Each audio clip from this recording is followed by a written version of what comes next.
దేవునికి స్తోత్రములు. ప్రభు పేరిట ఈ కార్యక్రమం వీక్షిస్తున్న ప్రియ దేవుని జనాంగమా, మీ అందరికీ నా హృదయపూర్వక శుభవందనాలు తెలియపరుచుకుంటూ ఉన్నాం. ఈరోజు 181వ ఎపిసోడ్కి వచ్చాం. ఇది ప్రార్థనా టీవీ. సబ్జెక్ట్ నా దర్శనాలు. ఒకే కోవలోకి వచ్చినటువంటి దర్శనాల విషయంలో మరి దేవుడు అన్ని జనులను ఎక్కువగా ప్రేమిస్తున్నాడు, వాళ్ళని ఎప్పుడు దృష్టిలో పెట్టుకుంటున్నాడు, ఈ యొక్క బైబిల్ గ్రంథం నిండా వారి గురించి ప్రస్తావన ఉంది అని చెప్తూ రెఫరెన్సులు చెప్పుకుంటూ వస్తున్నాం.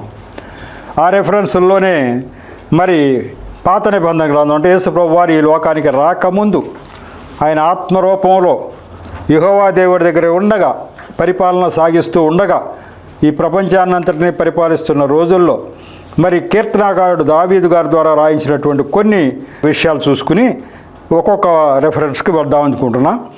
దేవుడు ఇవన్నీ కూడా సృష్టి అంతా నాదే అని చెప్పటం, అందరికీ సంబంధించినటువంటి సృష్టిలో ఉన్న ప్రతి మనుషుడికి సంబంధించి మరి ఆయనకున్నటువంటి ఆలోచన ఏంటి, ఎట్లాంటి వారిని ఆయన ఇష్టపడతాడు అనేటువంటి కొన్ని కీర్తనలో మనం చూసుకుందాం. కీర్తన 24:1 ఏం చెప్తుందో చూద్దాం. దావీదు గారు మీకు తెలుసు, ప్రభువారి ఈ లోకానికి రాకముందు నరరూపంలో 1000 సంవత్సరాల ముందు దావీదు గారితో రాయించినటువంటివి కీర్తనలు. ఆ కీర్తన 24వ అధ్యాయం ఏం చెప్తుందో ఒకసారి చూసి తర్వాత దానికి వెళదాం. 24వ అధ్యాయం 1వ వచనం ఏం చెప్తుంది? భూమియు దాని సంపూర్ణతయు, లోకమును దాని నివాసులను యెహోవావే.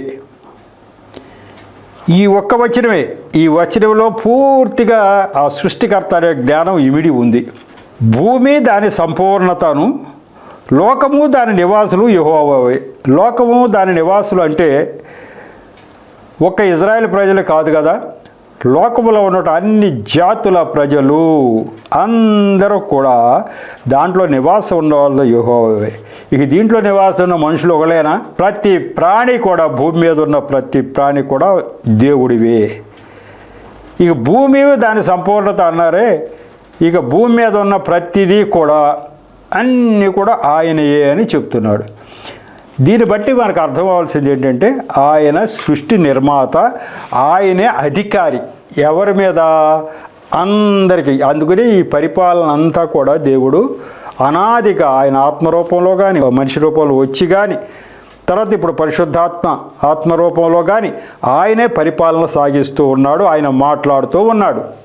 ఆయన ఫిజికల్గా దేవుడు జీవించినటువంటి కాలం ఆ 33.5 సంవత్సరాలు యేసుప్రభు వారు ఇక్కడ మన ముందు ఆయన భౌతికంగా జీవించిన కాలం మినహా ప్రతి దాంట్లో కూడా ఆత్మరూపంలో ఆయన పరిపాలన సాగుతూనే ఉంది. ఆయన మాటలు ఆయన ప్రవక్తల ద్వారా పలికిస్తూ ఎప్పటికప్పుడు దర్శనాల ద్వారా ఇది ఎలా చేయండి, అది అలా చేయండి అని మాట్లాడుతూ పరిపాలన సాగిస్తున్నారు. కాబట్టి ఈ యొక్క భూమి దాని సంపూర్ణత అంతా ఆయనవే అని చెప్పేటువంటి ఈ వచనం ద్వారా అన్యజనులు కూడా ఆయన వారే అని తెలియటం కోసం మేము ముందుకు తీసుకురావటం జరిగింది. ఇక 32వ కీర్తన 1-2 వచనాలు ఏం చెప్తున్నాయో చూద్దాం. ఆయనకి ఎవరు ఇష్టం అనే దాని మీద, తన అతిక్రమములకు పరిహారము నొందినవాడు, తన పాపమునకు ప్రాయశ్చిత్తము నొందినవాడు ధన్యుడు. యెహోవా చేత నిర్దోషి అని ఎంచబడినవాడు, ఆత్మలో కపటము లేనివాడు ధన్యుడు. వీళ్ళు ఎవరండి? యెహోవా చేత నిర్దోషి అని అనిపించుకునేవాళ్ళు కానీ, ఆత్మలో కపటం లేనివాళ్ళు కానీ ఒక్క ఇజ్రాయెల్ ప్రజలేనా? కాదు. ఈ ప్రపంచంలో ఉన్న ప్రతి మనిషిలో కూడా ఇవి చూస్తాడట దేవుడు. ఆయన నిర్దోషియా కాదా, ఆయనలో కపటం ఉందా లేదా, ఈ ఒకవేళ చిన్న తప్పు చేస్తే అతిక్రమాలకు పరిహారం పొందినవాడు, అయ్యా చిన్న తప్పు అయిపోయిందని ఆ యొక్క పశ్చాత్తాపడినవాడు, తన పాపానికి ప్రాయశ్చిత్తము నొందినవాడు ధన్యుడు. ఇక చిన్న చిన్న తప్పులు చేసినప్పుడు దానికి దేవుడు శిక్షిస్తే ఆనందంగా దాన్ని స్వీకరించినవాడు ధన్యుడు. నేను ఈ తప్పు చేశాను కాబట్టి నాకు ఈ శిక్ష వచ్చింది అని అనుకున్న ప్రతి వాళ్ళు కూడా ధన్యులే. అంటే మారు మనస్సు ఉందన్నమాట. ప్రభువు ఇజ్రాయెల్ ప్రజలను ఏర్పరచుకున్న క్రియాఫలాలు ఎవరి వారికి ఇచ్చేస్తున్నా అని చెప్పేశాడు కదా, నిత్య నిబంధన చేశాడు కదా. కాబట్టి అన్యజనులకు కూడా వారికి రావలసినటువంటి క్రియాఫలాలు ఇస్తున్నాడు. తప్పు చేసిన వాళ్ళకి ఆ తప్పుకి శిక్ష ఇచ్చేస్తున్నప్పుడు అయ్యా నేను ఈ తప్పు చేశా కాబట్టి నాకు ఈ శిక్ష వచ్చిందని అనుకుంటే వాళ్ళు ధన్యులు. అంటే అక్కడికి ఆ పాపం పరిహరించబడింది. మిగతా విషయాలు పక్కన పెడితే ఎవరైనా తప్పు చేస్తే తప్పుకు దేవుడు శిక్ష విధిస్తే నేను తప్పు చేశాను కాబట్టి ఈ శిక్ష నాకు వచ్చింది అనుకున్న వాడల్లా ధన్యుడు అట. వాళ్ళలో ప్రభువు మార్గంలో ఉన్నవారు లేనివారు కూడా ఇది వర్తిస్తూ ఉంది. ఆయనకి ఇష్టమైనటువంటి మనుషులు. మరి ఆయన ఏం చేస్తాడంటే ఇటువంటి వాళ్ళ విషయంలో అంటే కీర్తన 18:25-27 వరకు ఆయన మనస్సు ఆయన ఏం చేస్తాడో ఇటువంటి వాడి విషయంలో చెప్తుంది. దయగల వారి ఎడల నీవు దయ చూపించుదు, యథార్థవంతుల ఎడల యథార్థవంతుడుగా ఉండు, సద్భావం గల వారి ఎడల నీవు సద్భావం చూపుదువు, మూర్ఖుల ఎడల నీవు వికటముగా నుందువు అని చెప్పడం జరిగింది. ఈయన చేసేటువంటి పనులు చెప్తున్నాడు. అందరికి క్రియాఫలాలు ఇచ్చేటప్పుడు ఎట్లా చేస్తాడట, ఎవరైతే దయ కలిగి ఉంటారో ఇతరులేలా వాళ్ళ మీద దేవుడు దయ చూపిస్తాడట. ప్రభువా నా మీద దయ చూపించు, నా మీద దయ చూపించు అని మనం ప్రార్థన చేస్తూ ఉంటే ఏమి దయ చూపించడట. మనము ఎవరి ఎడలనైనా దయ చూపిస్తూ ఉంటే అప్పుడు మన మీద దయ చూపిస్తాడట దేవుడు. అంటే దీన్ని బట్టి మన ప్రార్థన ఆయన ఏమైనా ఆలకించాలి అని అంటే మన చేతిలోనే ఉంది. మనం దానికి సరిపడా చేసి ఉండాలి, అర్హత సంపాదించాలి. దేవుడు మన మీద దయ చూపించటానికి మనం అర్హత కలిగి ఉంటేనే దయ చూపిస్తాడు. నువ్వు ఎవరి మీద దయ చూపించుకోకుండా హృదయ కాఠిన్యతో కఠినంగా ఉండి నా మీద దయ చూపించాయా అని దేవుడు అంటే నీకు ఇవ్వడు. కాబట్టి నువ్వు దయ కలిగి ఉంటే ఇతరుల ఎడల నేను నీ ఎడల దయ కలుగుతాను. ఈ వచనం ఎవరికి సంబంధించింది? ఇజ్రాయెల్ ప్రజలకు ఒకటేనా? కాదు, ఈ ప్రపంచంలోని ప్రతి వాళ్ళకి వర్తించింది. ఎందుకని మొత్తం అంతా యెహోవాదే కదా, ఈ సృష్టి అంతా కూడా ఆయన ఇచ్చాడు క్రియల ప్రకారం. నీలో ఈ గుణం ఉంటే నువ్వు దయగలవాడవైతే నీ మీద దయ చూపిస్తాడు దేవుడు. అలాగే యథార్థవంతుల ఎడల యథార్థవంతుడుగా ఉండువు. మనం యథార్థవంతుడుగా ఉంటేనే దేవుడు యథార్థంగా ఉంటాడు మన ఎడల. మనం యథార్థంగా ఉంటే దేవుడు యథార్థంగా ఉంటాడు. కాబట్టి మనం ఎంత చేస్తామో అంత పొందుతాం. మనం ఎవరు చేసిన దానికి ప్రతిఫలం అదే క్రియాఫలం రూపంలో దేవుడు ఇస్తాడు అంటున్నాడు. కాబట్టి మనం చేసిన దాన్ని బట్టే మనకు ప్రతిఫలం వస్తుంది తప్ప దేవుడు ఎవరికి ఊరికినే ఇచ్చేయడు. సద్భావం కాలుగారి ఎడల నీవు సద్భావం చూపుతావు. ఎవరి ఎడల సద్భావం చూపిస్తాడు, దయచలుస్తాడంటే నీకు అటువంటి గుణం ఉంటే. ఇక మూర్ఖుడి ఎడల నీవు వికటముగా ఉంటావు. ఇక మనం మూర్ఖులం అయితే ఖచ్చితంగా దేవుడు మనకు వ్యతిరేకంగానే ఉంటాడు. నువ్వు 100 ప్రార్థనలు చేసినప్పటికీ నీ మనసు కానీ మూర్ఖంగా ఉంటే దేవుడు నీకు ఏమి ఇవ్వడు అని చెప్తా ఉన్నాడు. కాబట్టి ఈ వచనాల ద్వారా అన్యజనులకి కూడా వర్తించేటువంటి మాటలు ఇవి. అందరికీ క్రియాఫలాలు దయచేస్తున్నప్పుడు ఎట్లా ఇస్తాడు ఈయన క్రియాఫలాలు, ఎట్లా ఇస్తాడు అని చెప్తా ఉంది. ఒక్కొక్కరు ఏం చేస్తారో చెప్పనా, ఎంతసేపు కూడా ఆయన దగ్గర నుంచి పొందటం అని కోరుకుంటారు. ఒక్కోసారి ఆయన దయతలిసి ఇచ్చినా మళ్ళా వాళ్ళకి కావలసినటువంటి పనిష్మెంట్ ఆయన ఇస్తాడు. అదే కీర్తన 106, 14, 15లో ఉంది. అరణ్యంలో వారు బహుగా ఆశించిరి, ఎడారిలో దేవుని శోధించిరి, వారు కోరినది ఆయన వారికి ఇచ్చెను, ఆయనను వారి ప్రాణములకు ఆయన క్షీణత కలగజేసెను. ఈ వచనం ఎందుకు తీసుకున్నాను అంటే దేవుడు ఏం చేశాడు ఇజ్రాయెల్ ప్రజలకి, యాని మీకు కనాను దేశాన్ని స్వాస్థ్యంగా ఇవ్వబోతా ఉన్నాను మీకు అని చెప్పేసి వాళ్ళ పితరులకి వాగ్దానం చేసేసాడు దేవుడు.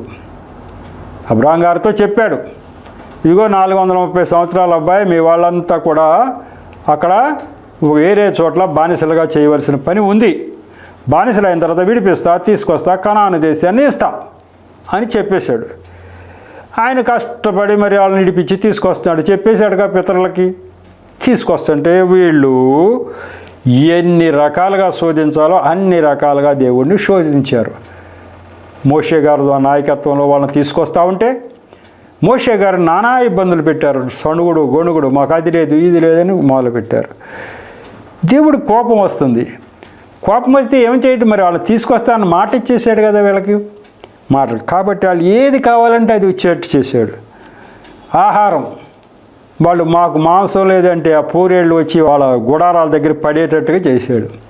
మాంసం అంటే మాంసం, ఏది కావాలంటే అది.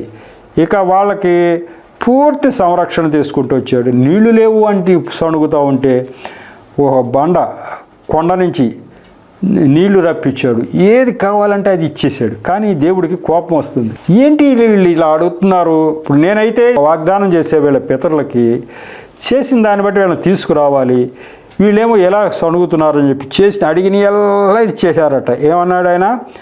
అరణ్యములో వారు బహుగా ఆశించిరి. అరణ్యంలో ఏది కావాలంటే అది దొరుకుద్దా? కొన్నాళ్ళు ఇబ్బంది పడవద్దా? ఇదిగో ఐగుప్తు దేశంలో మేము అవి తినేవాళ్ళం, ఇవి తినేవాళ్ళం, ఆ యొక్క దోసకాయలు తినేవాళ్ళం, అవి తినేవాళ్ళం, ఇవి తినేవాళ్ళం, మాంసం తినేవాళ్ళం, ఇక్కడికి వస్తే ఏమీ లేదు ఏంటి అని మోషే మీద తిరగబడుతున్నారు. అరణ్యంలో ఇవన్నీ దొరుకుతాయా? కష్టపడాలి కొన్నాళ్ళు, ఏది ఉంటే దాంతో తృప్తిపడాలి. నో, మాకు అది కావాలి, ఇది కావాలి. అరణ్యంలో వారు బహుగా ఆశించారు, బాగా ఆశించారు, అక్కడ దొరకాలన్నారు. ఎడారిలో ఎడారిలో నీళ్లు ఉంటాయి, ఎక్కడ పడితే అక్కడ నీళ్ళు వచ్చేదాకా ఆగటం ఏదో చేయాలి కదా. నో, ఇప్పుడే కావాలి మాకు నీళ్ళు. అట్లా శోధించారంట. వారు కోరినదే ఆయన వారికి ఇచ్చెను. ఇచ్చేవాడి వాళ్ళు కోరినట్టు ఎందుకు ఇచ్చేయాలి అంటే వాగ్దానం చేశాడు ఒకప్పుడు వీళ్ళ పితరులకి, తీసుకువస్తాను అని చెప్పి. కాబట్టి వాళ్ళు కోరినట్టుగా ఇచ్చాడు. కానీ దేవుడు మనసులో ఏముంది? వీళ్ళ మీద కోపం ఉంది, వీళ్ళు ఇలా విసిగించారు అని. ఇచ్చాడు ఇవ్వటం అయితే, కానీ ఆయన కోపం ఉంది లోపల. మనం కూడా అంతే కదా, మనకు కూడా అట్లా ఆ భావం ఉంటుంది కదా. వాళ్ళు అనవసరంగా విసిగిచ్చారు. విసిగిచ్చినా కూడా ఏది ఇవ్వమంటే అది ఇచ్చి ఆయనను వారి ప్రాణములకు ఆయన క్షీణత కలగజేశాను. వారి ప్రాణాలకి క్షీణత కలగజేశాడు. అది అంతే. అన్నీ ఇచ్చాడు కానీ వాళ్ళ ప్రాణాలకు క్షీణత కలగజేశాడు. చాలా తక్కువ మంది మాత్రమే కనాను దేశానికి వచ్చారు. మిగతా వాళ్ళందరూ మధ్యలోనే రాలిపోయేటట్టు చేశాడు. అంతే, చచ్చేటట్టుగా చేశాడు. తీసుకొచ్చాడు ఇజ్రాయెల్ ప్రజలను, కానీ చాలా తక్కువ మంది మాత్రమే వచ్చారు. ఎక్కువ మంది ప్రాణాలు తీసేశాడు కోపం వచ్చి. కాబట్టి దేవుణ్ణి శోధించి మాకు అది కావాలి, ఇది కావాలి అని మనం తీసుకోవాలని చూడకూడదు. అర్హత లేని కావాలన్నప్పుడు ఒక్కోసారి తప్పనిసరి పరిస్థితులు ఏమైనా ఇస్తాడేమో, కానీ మళ్ళీ మన మీద కోపం ఉంటుంది దేవుడికి. అర్హత లేని దాన్ని వీళ్ళు తీసుకున్నారు అని చెప్పి. అట్లాగే అర్హత లేని దాన్ని వీళ్ళు అడిగితే ఇచ్చి కూడా ఆయన కోపం చూపించాడు. అంటే ఆయన స్వభావం చెప్తున్నాను. ఇప్పుడు ఈ ఇజ్రాయెల్ ప్రజలను ఆయన ఏర్పాటు చేసుకోవడం చేత వాళ్ళు అర్హత లేనివి ఎన్నో అడిగారు. ఆ అడిగినవి ఇచ్చినప్పటికీ దేవుడికి ఆయన మనసు కోపం ఉంది. మరి ఇజ్రాయెల్ ప్రజల మీద కోపం ఉండటానికి కారణం ఇట్లాంటి పనులు. అన్యజనుల మీద ఇష్టం పెరగటం కారణం ఏంటంటే ఇన్ని ఇచ్చిన తర్వాత కూడా వీళ్ళు ఇలా ఉన్నారే, అయ్యో వాళ్ళకి అసలు మనం ఏమీ ఏర్పరచుకోలేదు, వాళ్ళకి ఏం చేయలేదు, వాళ్ళకి చేస్తే బాగుండే. ఇన్ని చేసినా 10 అద్భుత కార్యాలు వాళ్ళ కళ్ళ ముందు చేసిన ఇజ్రాయెల్ ప్రజలకి వాళ్ళకి గ్రహింపే లేవు. ఎప్పుడు చూసినా ఇంకా అది కావాలి, ఇది కావాలన్నారే. మనం ఏమీ చేయలే అద్భుత కార్యాలు ఈ అన్యజనులకి. వాళ్ళని ముందుగా మనం ఏర్పరచుకోలేదు, మనం ఏమీ చేయలేదు, మరి వాళ్ళకి ఏమైనా చెయ్యాలి కదా అని అనిపించేటట్టుగా వాళ్ళ ప్రవర్తన ఉంది. కాబట్టి అన్యజనులు అంటే ఇష్టం దేవుడికి పెరుగుతూ వస్తుంది ఎప్పుడు వీళ్ళు చేసే చెడ్డ పనులు చూచిన తర్వాత. అలాగే అంతవరకు మనం కీర్తన గ్రంథంలో నుంచి మనం బయటకు వచ్చేద్దాం. ఇది ప్రభువారి లోకానికి రాకముందు 1000 సంవత్సరాలకు పూర్వమే దావీదు గారితో చెప్పినటువంటి మాటలు. దీని ద్వారా మనకు తెలిసేది ఏంటంటే అన్యజనుల మీద ఆయనకి అందరు జనులు ఒకటే కాబట్టి ఇగో ఇటువంటి మాటల ద్వారా ఇగో ఇట్లా ఉంటే నాకు ఇష్టము, ఇట్లా ఉన్న వాళ్ళ మీద దయ చూపిస్తే ఇట్లా ఉన్న వాళ్ళ మీద దయ చూపించను అన్నాడు. ఇది అందరికీ వర్తించేటువంటి మాటలు. ఆ తర్వాత హోషేయ గ్రంథము 12వ అధ్యాయం 10వ వచనంలో ఏం చెప్తున్నారో చూద్దాం. అది ఎప్పుడు హోషేయ గారిది అని అంటే, హోషేయ గారు జీవించింది ప్రభువారు ఈ లోక నరరూపంలో రాకముందు 753 సంవత్సరాల ముందు. అంటే యెషయా గారి కంటే ఒక 13 సంవత్సరాల ముందు కాలంలో హోషేయ గారు జీవించారు.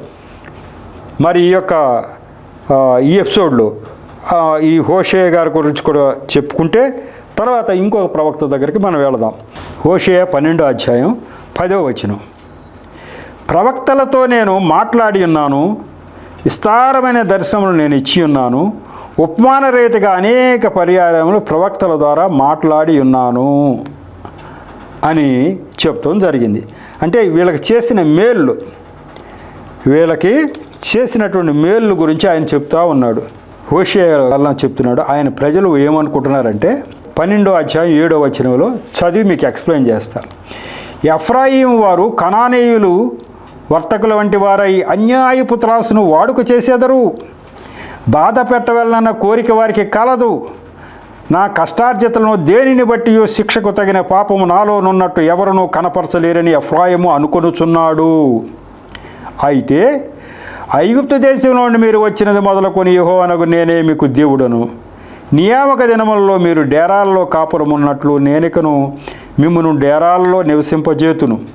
ప్రవక్తలతో నేను మాట్లాడి ఉన్నాను, విస్తారమైన దర్శనములు నేను ఇచ్చి ఉన్నాను, ఉపమాన రీతిగా అనేక పర్యాలను ప్రవక్తల ద్వారా మాట్లాడి ఉన్నాను అని చెప్తా ఉన్నాడు.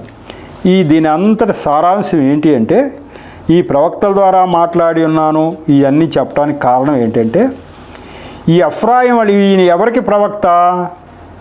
యెషయా గారేమో ఈ యొక్క దక్షిణ దేశమైనటువంటి యూదా దేశానికి ప్రవక్త, ఈ రాజులు పరిపాలిస్తున్నారు. ఉత్తర దేశమైనటువంటి పైభాగము ఇజ్రాయేల్, కింద యూదా. కాబట్టి ఇజ్రాయేల్ దేశంలో ఈయన ప్రవక్త హోషేయ గారు. ఎఫ్రాయిం వారు అంటే ఇజ్రాయేల్ వారు. అక్కడ ఎఫ్రాయిం అనేది ఒక వంశం ఉంది కాబట్టి ఇజ్రాయేల్ వారిని ఎఫ్రాయిం వారు అంటాం బైబిల్లో సాధారణంగా జరుగుతుంది. ఈ ఎఫ్రాయిం వారు అంటే ఉత్తర దేశం వాళ్ళట. ఎట్లా అయిపోయారట వాళ్ళు? కనానీయుల వర్తకుల వంటి వారై. ఎటువంటి అంటే ఈ కనాను దేశంలో ఒకప్పుడు వీళ్ళు కనాను దేశానికి రాకముందు అక్కడ ఉన్నటువంటి వర్తకుల మాదిరిగా అయిపోయారట. అక్కడ ఉన్న వర్తకులు ఎటువంటి వారట? అన్యాయపు త్రాసును వాడుక చేసేదరు. బాధ పెట్టవలనన్న కోరిక వారికి కలదు. ఇతరులను ఎట్టా బాధ పెట్టాలా అనే కోరిక లోపల ఉంటుంది. అన్యాయపు త్రాసును వాడుతారు. ఈ కనాను దేశంలో ఉన్నటువంటి అంతకు ముందు ప్రజలు, వీరు రాకముందు ఆ యొక్క వర్తకుల బుద్ధి ఎట్లా ఉంటుందే అట్లా అయిపోయారయ్యా మీరు అంటున్నాడు ఉత్తర దేశం వాళ్ళని. అట్లా ఆ వర్తకుల్లాగా మీరు అయిపోయారయ్యా అంటున్నాడు. ఏమనుకుంటున్నారట వాళ్ళు? నేను ఐశ్వర్యవంతుడనైతిని, నాకు బహు ఆస్తి దొరికింది, బోళ్ళంత ఆస్తి వచ్చింది నాకు, నా కష్టార్జితంలో దేనిని బట్టి శిక్షకు తగిన పాపము నాలో ఉన్నట్టు ఎవరునూ కనపరచలేరని ఎఫ్రాయిము అనుకొనుచున్నాడు.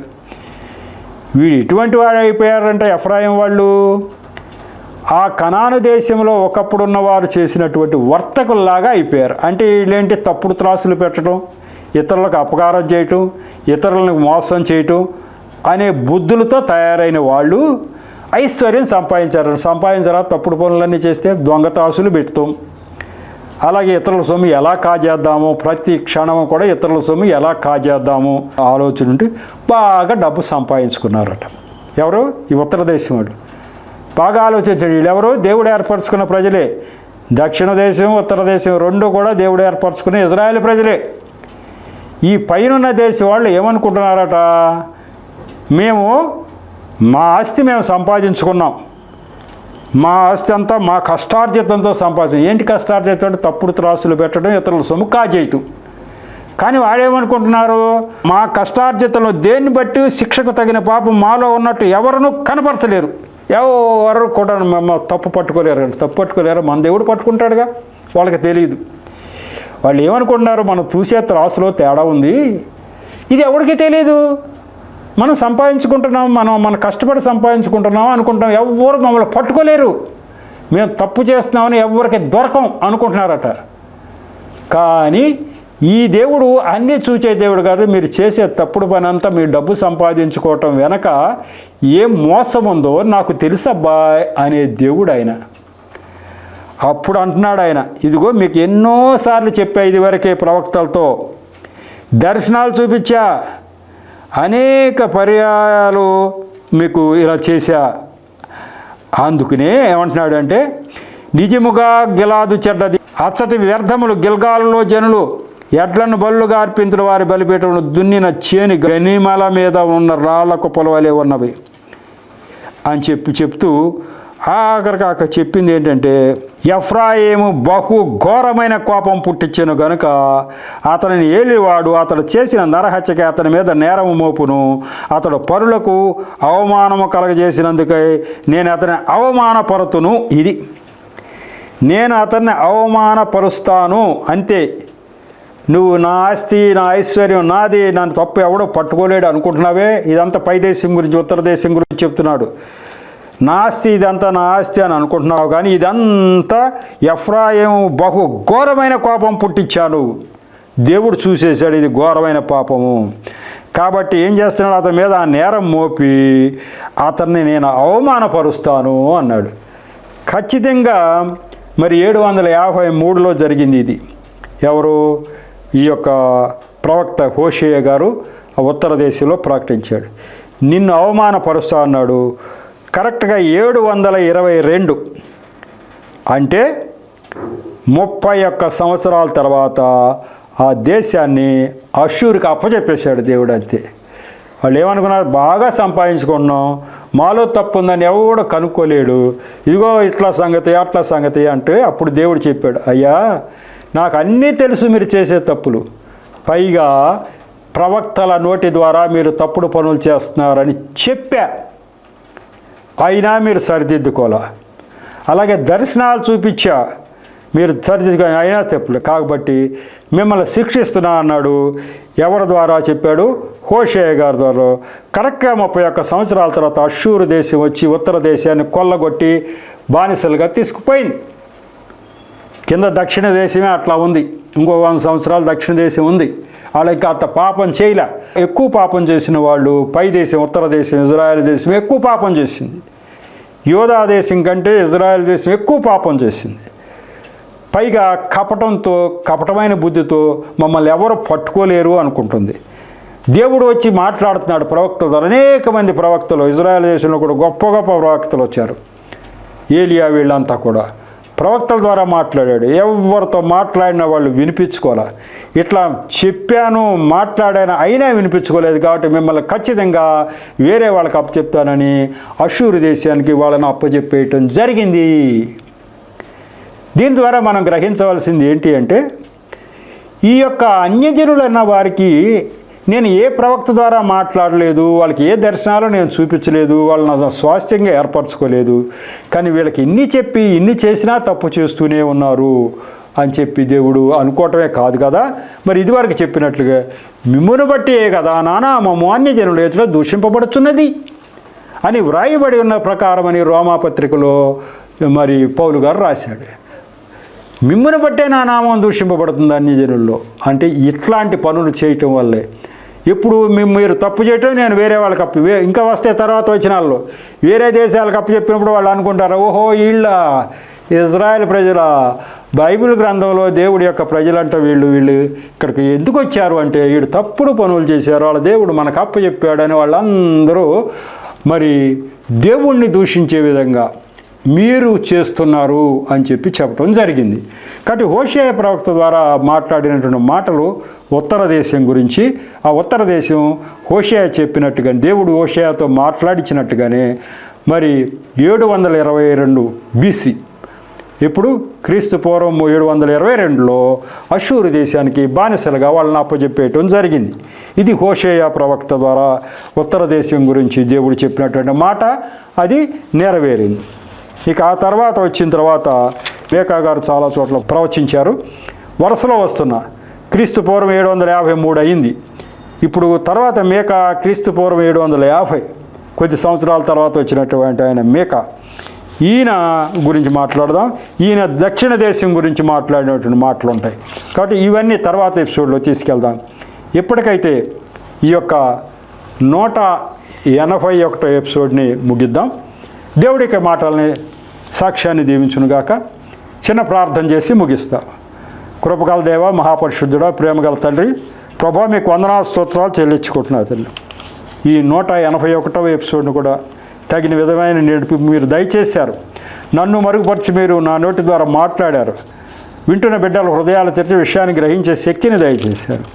ప్రభువా, మీ నామానికి అవమానకరంగా మేము ప్రవర్తించినట్లయితే, మీ నామానికి దూషణ కలిగజేసే విధంగా మేము ఉన్నట్లయితే ఖచ్చితంగా మీరు మమ్మల్ని శిక్షించి తీరుతారని ఇజ్రాయెల్ ప్రజలు ముందుగా ఉత్తర దేశాన్ని ఇతర దేశాలకి బానిసలుగా అప్పచెప్పడం బట్టి అర్థం చేసుకునే విధంగా సహాయం చేశారు తండ్రి.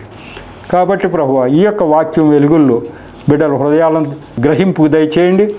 ఈ విషయాలు అనేక మంది అన్ని జనుల ఎదుట మరి వారు పంచుకుంటానికి సహాయం చేసి ఆశీర్వదించమని, మా దేవుడు నీతిమంతుడు, యథార్థవంతుడు, తన బిడ్డలను కూడా శిక్షించక వదిలిపెట్టడు అనే విషయం అనేక మందికి తెలియపరచబడులాగున వారికి తగిన ప్రేరణ కలగజేసి ఆశీర్వదించమని మా ప్రభువును రక్షకుడైన యేసు నామములో పరంతటిని ప్రార్థించి వేడుకుంటున్నా తండ్రి.